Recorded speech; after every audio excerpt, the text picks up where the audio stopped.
Retomamos nuestra agenda común tratando de buscar puntos en común ya a pocas semanas de las elecciones presidenciales del próximo domingo 28 de julio. Hoy, lamentablemente, no nos va a poder acompañar Nick Merevans, quien es el padre de esta iniciativa por razones de salud esta semana, pero mantenemos nuestro esfuerzo de seguir buscando puntos de coincidencia entre distintos sectores. Por eso es un gusto darle la bienvenida para esta agenda común a Rafael Uzcategui, defensor de derechos humanos, activista además democrático y coordinador del Laboratorio de Paz. Bienvenido, Rafael. Y al dirigente político Noel Álvarez, quien además está, si se quiere, en el campo de lucha muy directamente en la contienda político-partidista como director de campaña de Con Venezuela en el estado Miranda. Bienvenido, Noel Álvarez. Muchísimas gracias a ambos. Gracias. Gracias, Vanessa, por la invitación. Gracias por esta oportunidad. Y comenzamos con los escenarios. Comenzamos con Rafael. ¿Qué piensa que puede suceder en la próxima semana? Parece que no hay que sacar la bola de cristal para ver hacia dónde vamos. Sí, bueno, la primera preocupación que tenemos es que formalmente la campaña va a comenzar el 4 de julio, aunque todo el país, por supuesto, está en modo elecciones. Pero formalmente, según el calendario del CNE, la campaña comienza el 4 de julio. Y tenemos una preocupación de que todos los patrones de violaciones a los derechos humanos que hemos diagnosticado en las últimas semanas, por ejemplo, ahorita que estamos hablando, tenemos 46 detenciones arbitrarias, tenemos diferentes sanciones, 22 sanciones contra personas que han suministrado bienes y servicios a la campaña de Edmundo González. Bueno, que todas esas diferentes situaciones que incluyen censura, cierres de radio, aumenten exponencialmente a partir del 4 de julio. Entonces, ese es el escenario a cortísimo plazo que estamos previendo y que estamos alertando a los organismos internacionales de protección. Para el 28 de julio, digamos, ya todas las encuestas confiables están dando un margen importante de ventaja a Edmundo González. Así que si se permitiera la expresión de la voluntad popular, ese sería el inicio de una transición a la democracia en Venezuela. Por supuesto que tenemos muchas dudas razonables, porque las autoridades actuales han expresado en diferentes oportunidades su no creencia en la alternabilidad de poder. Entonces, digamos, hay muchos temores sobre lo que pudiera ser en este mes de campaña y finalmente el 28 de julio las autoridades para intentar evitar la posibilidad de una transición en Venezuela. Entonces, bueno, un escenario que no podemos dejar de lado es esa posibilidad. Y en este momento, bueno, con toda la construcción de consensos en el liderazgo opositor y especialmente la esperanza y la confianza de la gente que se ha demostrado en los recorridos sobre ese cambio posible, creo que en este momento que estamos hablando, los costos de permanencia de Nicolás Maduro son mayores que los costos de salida. Así que uno espera que haya gente dentro de las autoridades, especialmente dentro de las Fuerzas Armadas, bueno, que entiendan la necesidad de regresar a la institucionalidad democrática y que además, bueno, los chavismos van a tener un espacio en la Venezuela del mañana para seguir haciendo política y para seguir protagonizando la vida del país. Gracias. Gracias, Rafael. Noel, ¿usted cómo ve el escenario para las próximas semanas? Los escenarios. Bueno, a mí en la parte política y en la parte organizativa en estos momentos nos corresponde estar trabajando para la conformación de todo lo que son los padrones electorales y lo que nosotros hemos llamado el 600K. Estamos trabajando, estamos abocados a esto, tenemos días, hay gente que ya casi ni duerme, están trabajando desde la mañana hasta por la noche, poniéndose de acuerdo. No es nada sencillo, pero yo estoy optimista con los resultados. Claro, por supuesto tenemos algunos temas, alguna gente se preocupa todavía porque no hemos cubierto algunas mesas, algunos centros de votación, pero yo estoy seguro que lo vamos a lograr. No tengo ninguna duda con respecto a lo que decía Rafael, de que nosotros llegamos en sana paz al 28 de julio. No hay dudas de que la oposición o Edmundo González obtendrá un triunfo resonante, pero nos quedan algunos obstáculos. Esta es una carrera de obstáculos que tenemos aquí todos los días. Hoy todavía están inventando otras cosas más, me acaban de llamar y me dicen algunas cosas nuevas, igual como nos hicieron con los testigos, por supuesto que ¿Cómo cosas nuevas, Noel? No, están hablando de alguna de la modificación de la ley electoral, que están nombrando algunos representantes en las salas del TSJ. No sé si eso sea cierto, si es un rumor, pero me lo notifican del CNE. Significa, yo por lo tanto, yo digo que de todas formas, aun cuando modifiquen la ley electoral en estos momentos, no tiene efectos retroactivos. No debiera, pero como aquí nosotros nos encontramos con cada cosa dentro de la situación en el país, que todavía no estoy tan seguro de que no tenga repercusión. Por lo menos el caso de los testigos de esto que tienen que votar en los centros donde ellos, o sea, que tienen que ser testigos en los centros donde ellos están inscritos. Por supuesto que eso es algo que no está contemplado en la ley y fue una perturbación importante. De hecho, todo lo que nosotros estamos trabajando en estos momentos es haciendo correcciones para eso. Ya teníamos el 92% de los testigos en casi todo el país y eso tuvo una disminución importante. Seguimos trabajando con eso.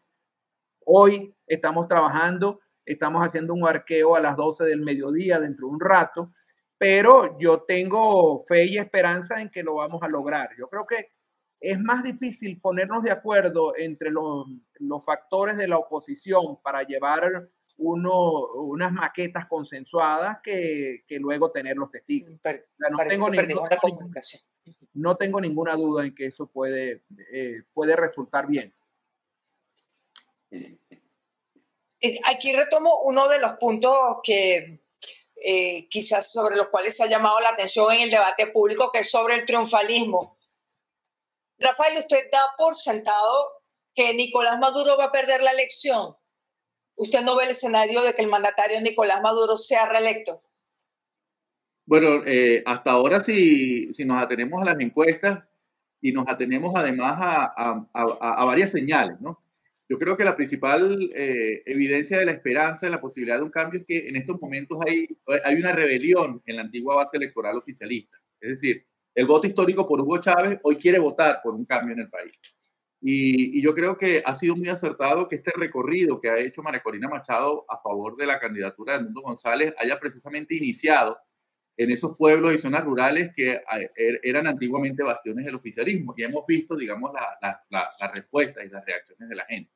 En segundo lugar, también es muy emblemático de este malestar interno de las antiguas bases oficialistas que muchos de sus activistas, digamos, más notorios, mucha gente que hacía muchas cosas a favor de Hugo Chávez, hoy esté convocando al voto nulo o incluso a la abstención, ¿no? Entonces yo creo que eso es evidencia de un malestar profundo y yo intuyo como sociólogo que va a haber mucho voto oculto dentro del chavismo que hoy, digamos, por razones de protección, porque está en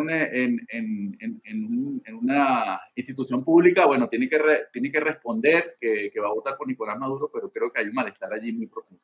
Entonces, digamos, yo hasta ahora, atendiendo esos signos, atendiendo las encuestas más confiables, digamos, pareciera que es muy poco tiempo, un mes para poder revertir esta tendencia a favor de Edmundo González. Y es digamos, entonces, para mí un escenario que digamos que yo tampoco estoy descartando es la posibilidad entonces de que se reprogramen la fecha, ¿no? Para que las autoridades venezolanas, la candidatura de Nicolás Maduro pueda tomar decisiones para intentar recortar la brecha y finalmente revertirla. Me preocupa mucho entonces esa solicitud que se ha hecho frente al Tribunal Supremo de Justicia para que se reprograme esta elección.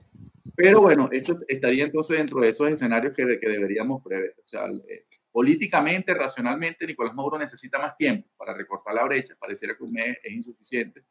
Y yo creo que la alternativa democrática sabe perfectamente que necesita un voto con un amplio margen, ¿no? Para poder blindar precisamente esos resultados. Y que además esta votación, esta victoria por un amplio margen también nos vacune contra situaciones de violencia que se puedan ocasionar en los próximos meses, porque yo creo que mucho del chavismo subalterno creo que va a estar sorprendido por estos resultados. Creo que hoy son víctimas de su propia hegemonía comunicacional y de sus cámaras de eco, y afortunadamente, digamos, creo que hay muchos errores de cálculo y subestimaciones, como lo están alertando incluso firmas internacionales como Berkeley recientemente en un paper que divulgaron. Entonces, digamos, yo no descarto que Nicolás Maduro pueda mantenerse como presidente de la República, pero no por el voto popular. Hasta ahora, por los datos, por lo que estamos viendo en la campaña, y que digamos, y que este lapso de un mes es muy corto para poder revertir esa tendencia. Rafael, bueno, le hacemos la misma pregunta a Noel Álvarez. Primero, si da por sentado que el mandatario Nicolás Maduro va a perder el proceso electoral, y tomo también el planteamiento que hacía Rafael, ¿podría ser reprogramada la fecha de la elección? Bueno, mira, el tema del triunfalismo, yo creo que eso tenemos que manejarlo con muchísimo cuidado. Hace bien poco me lo comentaba un dirigente importante de un partido político, me decía, tenemos que manejar el triunfalismo, porque si bien es cierto que todos los estudios de opinión nos dan una ventaja apreciable, tampoco es menos cierto que cuando la gente se siente triunfadora podría en un momento determinado enchinchorrarse, como decimos nosotros en criollo. Entonces tenemos que decirle que si bien es cierto que esa tendencia está marcada allí, tenemos que concretarla. O sea, la intención de voto es una cosa y la manifestación o la concreción del voto es otra y luego la defensa del voto es otra. Entonces, todos esos procesos tenemos que llevarlos a cabo. Por eso nosotros estamos trabajando fuertemente, primero, haciéndole ver a la gente que sí es verdad que estamos adelante, estamos ganando, que los rusos también juegan y que tienen el control del poder y que de alguna forma pueden meter algunas jugadas allí que nos enturbien el partido, tal cual como lo hicieron ya el tema de los testigos. Y de nuevo hago hincapié en él, nos trajo unas consecuencias bastante importantes, en muchos estados muy importantes. Entonces, ahora, aquí hay que estar claro, ya más allá de las encuestas. Yo recorro por lo menos el estado Miranda, que es el segundo estado poblacional y electoralmente del país. El primer estado políticamente por la influencia que tiene sobre los centros de poder. Y cada vez, y esto me lo decían hace mucho tiempo cuando yo estaba en el sector empresarial, me lo decían los encuestadores, cuando nosotros queremos hacer una encuesta que represente fielmente todo lo que es las características de Venezuela en su conjunto, lo hacemos en el estado Miranda, porque es lo que más se parece a Venezuela.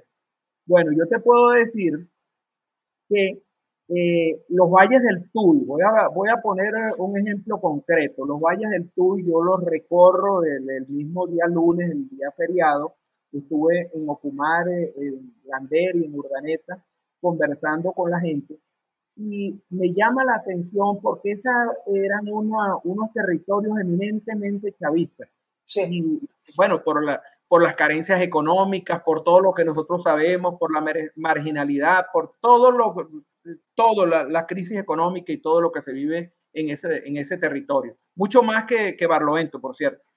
Bueno, de cada 4 personas que tú le preguntas abiertamente, que conversas con ellos en la calle sin ni siquiera decirle que tú eres de un partido, de otro, llegas a cualquier parte, 3 te dicen que van a votar en contra del gobierno. No, pero vuelvo con la pregunta. ¿Descarta el escenario de que el mandatario Nicolás Maduro gane las elecciones? Primera, y la otra, la reprogramación de la fecha, como planteaba Rafael. Fíjate, si nosotros llegamos a unas elecciones tal cual como deben ser unas elecciones normales, no hay ninguna posibilidad de que Nicolás Maduro pueda resultar electo. Ahora, yo no descarto todo lo que estaba diciendo Rafael, lo que puede ser intentos de una u otra forma. Yo creo que los costos van a ser suficientemente altos para ellos en el momento que lo tomen. Ya en este momento, hoy estamos a 30 días para las elecciones. Creo que la comunidad internacional está pendiente de todo lo que está pasando aquí en Venezuela. Creo que los costos de hacer un arrebatón o de alguna forma también de tratar de mover las elecciones, creo que no sea posible en estos momentos. Y si llegamos, insisto, si nosotros tenemos los testigos, como estoy seguro que lo vamos a tener porque estamos trabajando en eso, si tenemos el 600K con los comanditos, nosotros en estos momentos tenemos 50,000 comanditos registrados, eso significa 10 personas por cada comandito, estamos hablando de 500,000 personas trabajando a favor de la oposición. Por supuesto, no todos están registrados y no todos son activistas dentro de todo lo que es el aparato de integridad electoral, pero tenemos una fuerza sumamente importante y hay algo Y hay algo que creo que lo esbozó Rafael indirectamente.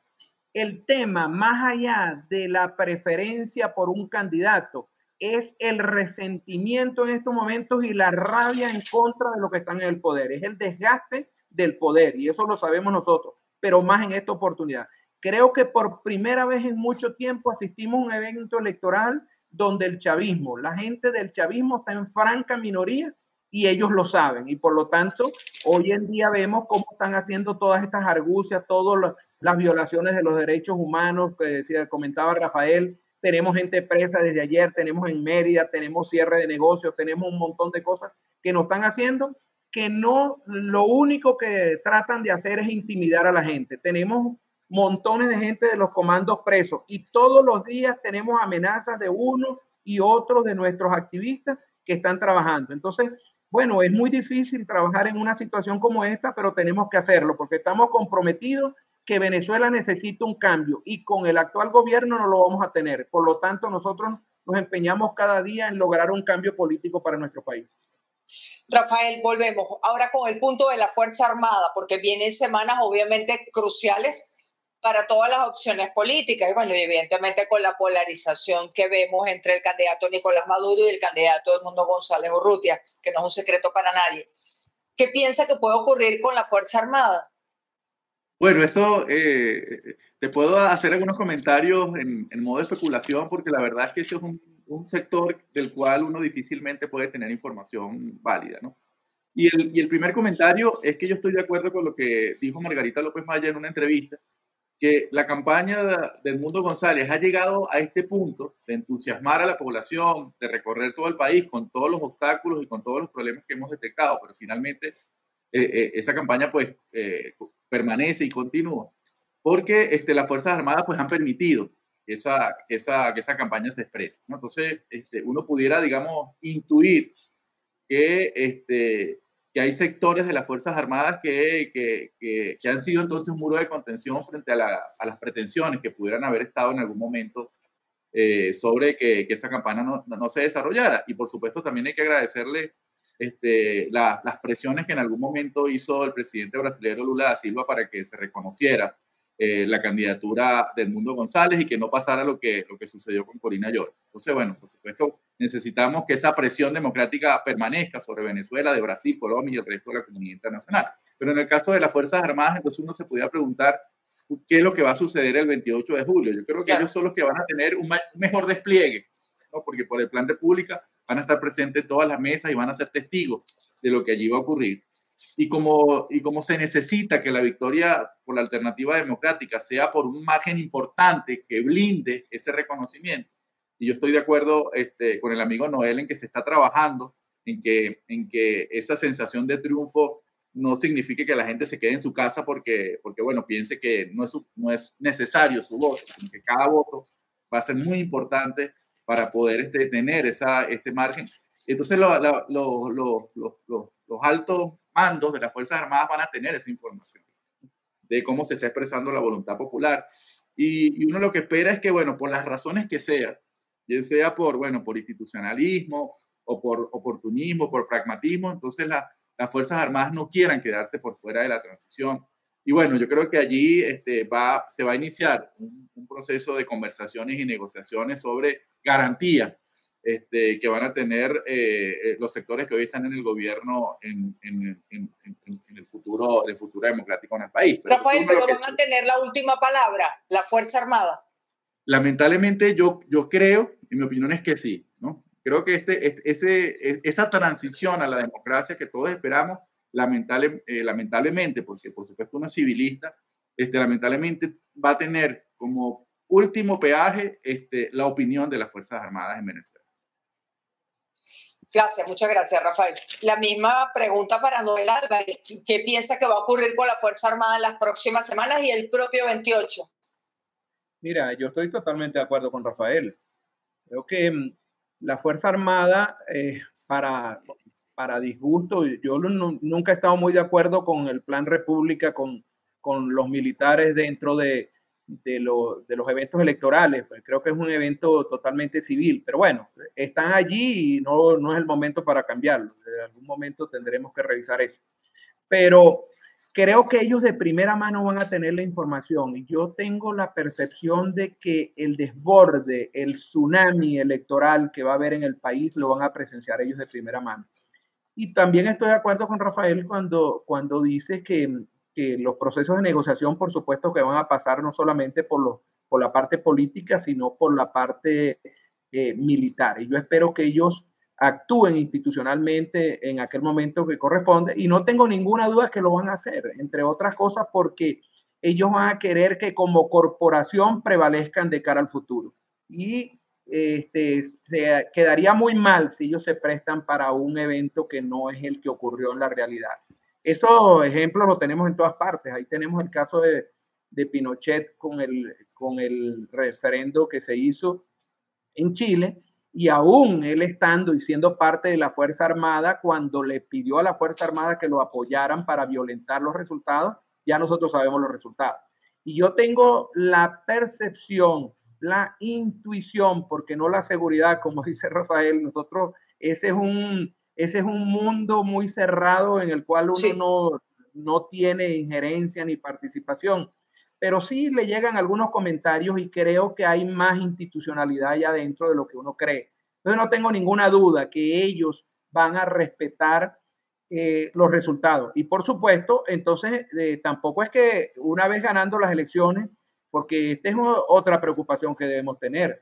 Del 28 de julio al 10 de enero es un trecho bastante largo. Entonces, ¿qué va a pasar? Nosotros tenemos que prefigurar ese escenario también, porque ver cuáles son los movimientos que pudiera hacer la persona o las personas que controlan el poder. Recordémonos lo que pasó en el 2015, una vez que se ganó la Asamblea Nacional por parte de la oposición y los movimientos que hicieron o que hizo la gente del oficialismo en el TSJ, lo que permitió en algún momento atarle las manos a la Asamblea Nacional. Entonces no tengo ninguna duda que todo eso vamos a tener que hacerlo, pero como yo soy una persona que vine a la política y no creo en enemigos en la política, yo creo en adversarios y creo que el que hoy es tu mayor adversario, mañana puede ser tu mejor aliado. Yo creo que las conversaciones se imponen y tiene que haber procesos de negociación para tratar de darle garantías y seguridad a las personas que estén en el poder, que lo abandonen y que no va a haber una persecución misericordia en contra de ellos, y que aquellos que delinquieron, esa es otra cosa, pero eso será la justicia en algún momento que tendrá que actuar, pero no puede ser que haya una persecución en contra de ellos. Como partido político van a tener espacio de cara al futuro y eso tenemos que respetárselo porque es una fuerza importante. Estamos hablando que hoy las encuestas dicen que tienen cerca del 30% y eso no es nada despreciable. Recordemos nosotros que aquí hubo presidentes de la República que llegaron a tener solamente un 8% de popularidad. Un 30% es grandísimo para todo lo que está pasando en el país. Entonces tenemos que convivir con eso y estoy seguro que lo vamos a hacer como personas civilizadas que somos. Muchas gracias. Sí, disculpa, Vanessa, Rafael, sí, adelante. Me gustaría completar una idea en el tema de las Fuerzas Armadas, y es que, bueno, como te comenté hace unas semanas atrás, bueno, le debo varias velas a la Divina Pastora, ateo, porque, bueno, todas las cosas nos están favoreciendo por primera vez. Y fíjate que lo que acaba de suceder en Bolivia, ese lamentable, bueno, todavía no se entiende muy bien qué fue lo que sucedió, pero hubo una reacción inmediata de la comunidad internacional contra el intento lo que parecía el intento de un sector de las Fuerzas Armadas de desconocer la institucionalidad democrática, ¿no? Y bueno, eso todavía los bolivianos tendrán que aclarar qué fue lo que sucedió. Pero yo creo que eso nos beneficia en el caso venezolano, porque si hay alguien dentro de las Fuerzas Armadas que pudiera, digamos, de manera solitaria pensar en la posibilidad de una expresión militar que desconozca la expresión de la voluntad popular, bueno, recientemente tiene el ejemplo de Bolivia y cómo la comunidad internacional inmediatamente se activó para rechazar eso, ¿no? Entonces yo creo que eso, para quien pudiera tener esa idea, creo que lo pone a pensar muchísimo más sobre materializarla, gracias a que, bueno, la barajita del intento de que los militares torcieran la voluntad popular, afortunadamente ya se gastó en nuestro hermano Bolivia, y por supuesto le deseamos que ellos, por el bien de la democracia, puedan resolver todo satisfactoriamente. Rafael, Vanessa, si me permite una acotación, fíjate, yo creo que uno de los temas que ha funcionado, yo no creo, primero, Pero no creo ni soy partidario, ni creo en golpes de Estado, ni en soluciones de fuerza bajo ningún concepto. Y creo que aquí no está planteado una cuestión como esta. Lo que sí creo es que hay una conjugación de factores y eso es lo que ha venido sucediendo porque muy hábilmente quienes controlan el poder, el régimen madurista, de alguna forma ha tenido el apoyo, la mascarada de las decisiones del TCJ y luego entonces apoyado por la fuerza militar. Y eso es un tema que sí tenemos que tenerlo claro, porque se le da un aspecto, un rostro de legalidad a través de una decisión judicial y entonces después se cubren los extremos para que la Fuerza Armada o la policía actúe y reprima o haga algunas cosas. Entonces, eso sí tenemos que tenerlo claro. Y creo que una de las cosas que tenemos que trabajar con mucha inteligencia, con prudencia y con respeto es el tema del TCJ, porque es el brazo judicial de parte del régimen y está controlado por ellos. Creo que tenemos que tener mucho cuidado con eso. Y voy justamente a la pregunta que les quería hacer a ambos, y gracias por sus comentarios además. Rafael, ¿podrían cerrarle el paso a la candidatura de Edmundo González Urrutia con una decisión del Tribunal Supremo de Justicia? ¿Usted ve ese escenario factible en las próximas semanas? Sí, claro, yo no, como sociólogo no puedo descartar esa posibilidad porque efectivamente existe un recurso dentro del Tribunal Supremo de Justicia y bueno, y uno de los temores que hay es que haya una sanción administrativa contra la tarjeta de la unidad, porque digamos, como dice la periodista Luzmeli Reyes, en este momento estamos presenciando una operación salami en donde el gobierno intenta rebanar, digamos, porcentajes de votos por diferentes estrategias. Y entonces, bueno, confundir al electorado finalmente el 28 de julio, cuando no había la tarjeta de la unidad, pudiera ser parte de esos caminos para intentar, bueno, disminuir los porcentajes de votos a favor del candidato Edmundo González. Entonces, por supuesto, eso es una posibilidad. Yo creo que, digamos, reflexionando sobre cuál puede ser la reacción del oficialismo frente a una victoria de Alternativa Democrática, yo creo que hay tres situaciones que van a ocurrir, porque hay muchos temores, ¿no? Incluso algunos voceros del oficialismo dicen que si, bueno, que si la oposición gana, el país se va a incendiar, que va a comenzar el caos, incluso, bueno, sí, intentando que haya temor dentro del electorado. Yo creo que van a haber tres situaciones. Yo creo que, por supuesto, van a haber hechos puntuales de violencia, pero no creo que sean masivos de parte del oficialismo, porque creo que van a primar dos reacciones, ¿no?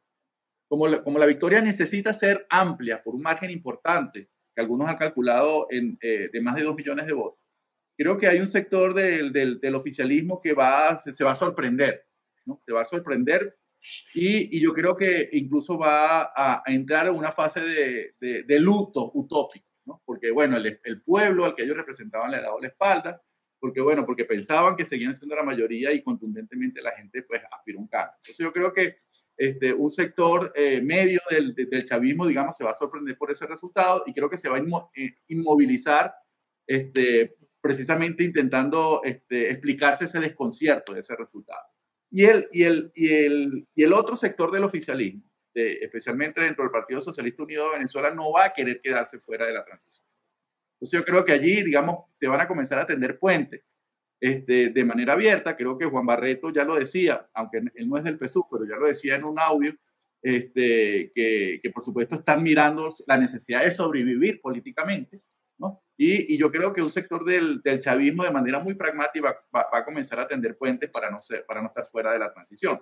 Entonces yo creo que dentro del TCJ, yo creo que también deben estar mirando esa posibilidad de una transición y yo creo que eso pudiera también inhibir alguna actuación de algunos tribunales, algunos jueces, algunos magistrados allí dentro para tomar decisiones en contra de lo que pueda ser la expresión de la voluntad popular. Uno puede ver que algunos medios han comenzado a dar apertura a pesar de que existe una orden no escrita de Conatel para evitar entrevistas a 20 Venezuela o al candidato Edmundo González. Bueno, algunos medios han sido valientes en darle espacio, darle cabida de sus espacios informativos y yo creo que eso también es significativo porque también están oliendo, están percibiendo la posibilidad de un cambio en el país y eso también, digamos, por supuesto tampoco quieren quedarse fuera de la renovación democrática de Venezuela. Muchas gracias, Rafael. Noel, su comentario en relación con esto, y nos estamos acercando al final de la conversación. ¿Ve factible que el TCJ pare la candidatura de Edmundo González Urrutia? Mira, esto habría que verlo en varios escenarios. Yo creo que el gobierno ha venido trabajando en ese sentido desde hace bastante tiempo. Nosotros éramos 35 organizaciones legitimadas para participar en el evento, en este evento electoral, y te hablo con conocimiento de causa porque soy el coordinador nacional de una organización política legitimada, que nos fue cercenado el derecho única y exclusivamente en una decisión política, por supuesto, porque estábamos dentro del comando de María Corina. Ahora bien, fíjate, se habla de la tarjeta de la unidad, pero es que ellos tienen 3 representaciones, además de la tarjeta de la unidad tienen el Movimiento por Venezuela y tienen Un Nuevo Tiempo. Entonces, lo que yo he podido ver a lo largo del tiempo es que cuando se le quita el soporte principal, porque hay los partidos postulantes y los partidos adherentes, en este caso el partido postulante es la MUD y 2 partidos adherentes. Ahora, si en un momento determinado, yo no lo descarto, porque aquí, como decía al principio, los rusos juegan y ellos van a tratar de hacer algo porque, como dijo Rómulo Betancourt en una oportunidad de la década del 60, el primer deber de un gobernante es no dejarse tumbar y no salir del poder de alguna forma. Y creo que ellos van a utilizar todos los mecanismos y las argucias para lograrlo. Ahora bien, dicho esto, el tema es, anulo la tarjeta de la mesa de la unidad, ¿y qué hago con las otras 2 tarjetas? ¿Y qué hago con otros 2 partidos más que lo están apoyando? Que son ¿Podría haber otra decisión sobre esas tarjetas, por ejemplo? Claro, eso podría ser, pero ya serían 3 y sería muy notorio, porque hasta ahora lo que se ha hablado es de la mesa de la unidad. Yo de verdad que no lo veo por ese camino. Yo no soy tan pesimista en ese sentido, porque creo que los costos como creo que lo dijo Rafael al principio, los costos de quedada son más grandes que los costos de salida. Y creo que lo que tienen que negociar en estos momentos, si yo estuviera allí, que no lo estoy, lo que estaría era negociando cómo pudiera salir en la mejor forma posible, que no atenten contra mí, contra mis familiares y contra mi gente, porque no veo ninguna forma de que pueda ganar en una elección limpia. Y eso significa también, y voy a reafirmar también alguna otra parte de lo que dijo Rafael, si nosotros nos retrotraemos un poco, yo creo que tenemos la suficiente edad los 3 para haber visto estos hechos. En el año 2002, el 11 de abril del año 2002, cuando se dieron aquellos hechos que no voy a calificarlos si fue abandono del poder o lo que sea, o golpe de Estado, no entro en esas consideraciones. Lo que sí estoy seguro es que en aquel momento buena parte de los actores del chavismo que estaban en la Asamblea Nacional habían brincado la talanquera y tenían 110 votos para declarar la ausencia definitiva del presidente de la República. Por falta de muñequeo político no se solucionó el problema. Y con esto concluyo esta parte. Creo que también se van a dar en estos momentos porque todo el mundo apuesta a la sobrevivencia. Estoy seguro que los magistrados del TSJ, estoy seguro que los cuerpos de seguridad del Estado, estoy seguro que la Fuerza Armada van a mirar de cara al futuro y no se van a prestar para una jugarreta que los deje al descubierto ante la comunidad internacional. Muchísimas gracias. Gracias a ambos por esta posibilidad de intercambiar criterios. Seguiremos conversando y seguiremos construyendo esta agenda común. Muchísimas gracias. Muchas gracias. Un saludo, Rafael. Gracias. Nos conocemos por esta vía, pero bueno, respeto, saludo. Un seguiremos caminando. Seguimos caminando. Muchísimas gracias. Nuestro agradecimiento, gracias Noel. Nuestro agradecimiento a Rafael Uzcategui, defensor de derechos humanos, coordinador del Laboratorio de Paz, y también el dirigente político Noel Álvarez, director de campaña de Con Venezuela en el estado Miranda. Gracias como siempre a todas y todos ustedes por habernos acompañado hasta aquí, a todo el equipo de producción de nuestra agenda común. Un beso grande a nuestro compañero Nick Merevas y seguimos caminando, seguimos avanzando. Saludo a Nimmer y que se mejore. Claro que sí.